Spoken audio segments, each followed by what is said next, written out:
జనవరి 15న Maharashtra municipal కార్పొరేషన్కి ఎన్నికలు జరగబోతున్నాయి. ఎన్నికల కంటే ముందే భారతీయ జనతా పార్టీ నేతృత్వంలోని అధికార మహాయుతి 64 చోట్ల విజయకేతనం ఎగరవేసిందట.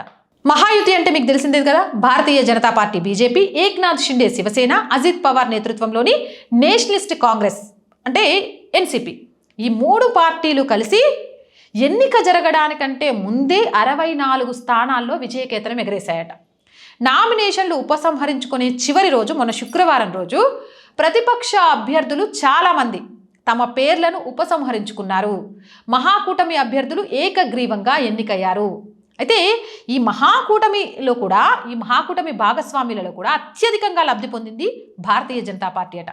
64 మంది ఏకగ్రీవంగా ఎన్నికైతే 64 మందిలో 44 మంది బీజేపీ అభ్యర్థులే ఏకగ్రీవంగా ఎన్నికయ్యారట. దీంతో పాటు శివసేనకు చెందిన 21 మంది అభ్యర్థులు, ఎన్సీపీకి చెందిన 2 అభ్యర్థులు కూడా ఏకగ్రీవంగా ఎన్నికయ్యారు. కళ్యాణ్, డోంబ్లీవ్లో 14 మంది బీజేపీ అభ్యర్థులు ఏకగ్రీవంగా ఎన్నికయ్యారు.